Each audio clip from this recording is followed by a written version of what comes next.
In retrospect, I've actually been really fortunate enough to have a bunch of monster curveballs in my life that initially seemed very scary and quite daunting, but over time actually turned into amazing positives. And they introduced the whole idea of possibility, of taking a negative and turning it not only into a positive, but something that actually furthered my life in an amazing way. For me, probably the big example of believing in the what-ifs started in the winter of 2006 in December. I remember I hadn't been feeling that well, and long story short, I went to the doctor because suddenly I was feeling weird tingling in my hands. I was having this incredible fatigue, and I ended up starting to have a major delay on my left side. So I was walking kind of like caveman, which was very scary. And I got a phone call 3 days before Christmas, and a neurologist called me and said, you have a huge lesion on your C4 vertebrae, which is probably the cause for the reason why you're not walking properly. And if you don't go to the hospital, you could be paralyzed. I think you have MS. I did go to the hospital, and I remember sitting there by myself in a daze, kind of trying to let it hit me that I had had this new diagnosis and being very aware that my life was about to change.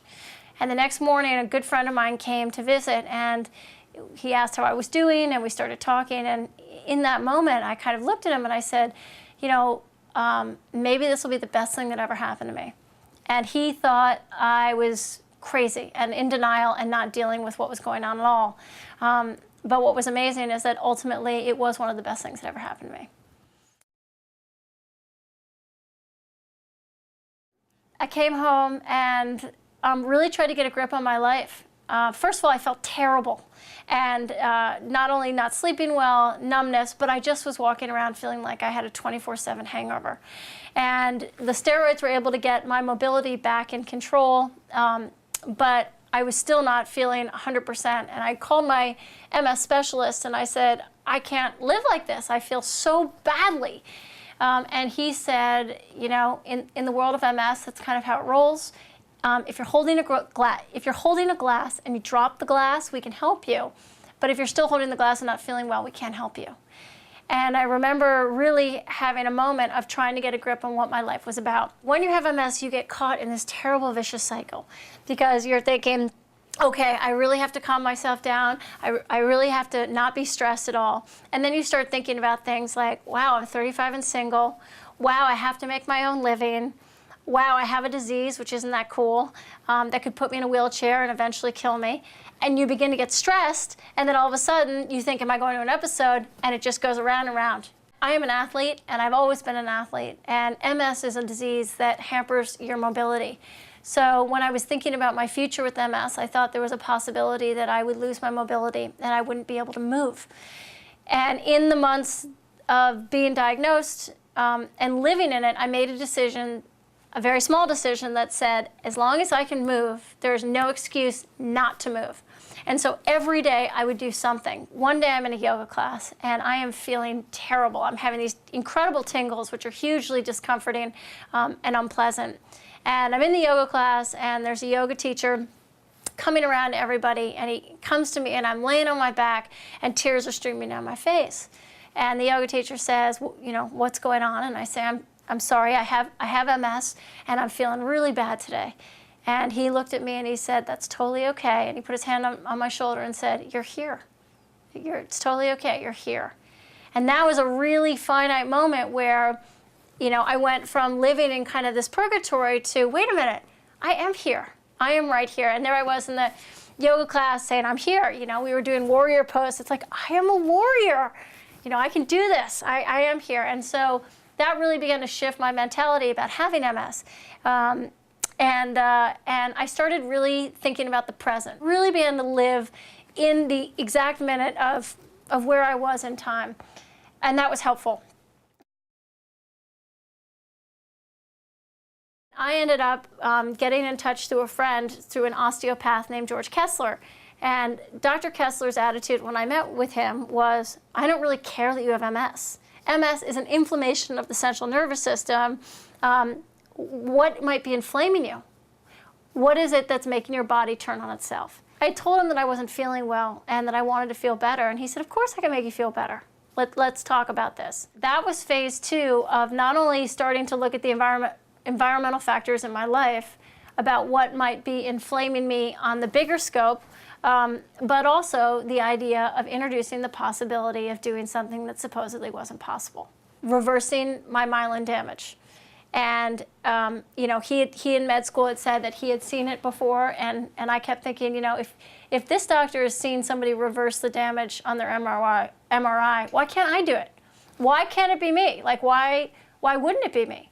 So one day I woke up and I decided that I was going to put a card on my mirror, and I had 2 words on it: reverse it.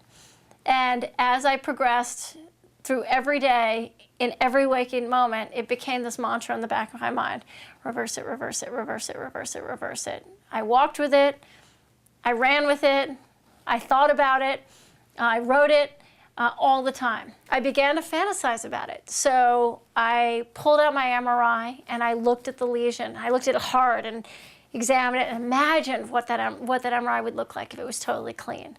And I knew I was going to be with my parents on Christmas Eve, and I thought, wouldn't it be really cool if I ended up coming on Christmas Eve and I made a toast and I could tell my entire family that I had reversed my MRI? And what if I actually was able to do this in terms of what that meant with MS? And what if I could talk to other people and tell them my story and be like this amazing success story in the world of MS. And here I was still in the same place, taking my shots, swallowing between 30 and 60 pills a day, doing yoga, not drinking too much, getting good rest. I mean, really living kind of a very Spartan, monk-like existence. But it felt so exciting that I could have been at Daytona. I mean, it was like a great party. I was having like a party with myself, the party of possibility. I was having the party of possibility. A year later, I knew I was going to have an MRI with my neurologist. My doctor came in to pull out the MRI and pulled it out, and there was nothing there. That moment was so powerful and so rewarding and so exciting. It was so exciting, and sure enough, I got to, just as I had dreamed, go to Christmas dinner in Arizona with my family and make a toast, which was incredibly, wonderfully received. It was a very emotional night, and it just made me feel blessed and excited and privileged. It made me feel privileged to have gone through the process of having a curveball come my way and working through it. I think there are a lot of people that would say that a moment of mortality can be an incredible gift. And it certainly worked out that way for me. After my lesion reversed itself in 2007, I made a small documentary about my experience, which is called katescounterpain.com. And the whole film's online. And as a result, I've met some amazing people. But probably the most important people that I've met are the newly diagnosed people with MS who call me. And I probably get a call once every 10 days from people around the world who are in that same place of being scared and not knowing what's going to happen. And in the conversations I've been able to have, it's very clear whether somebody's at a place where they can open their mind enough to believe the positive part of the experience.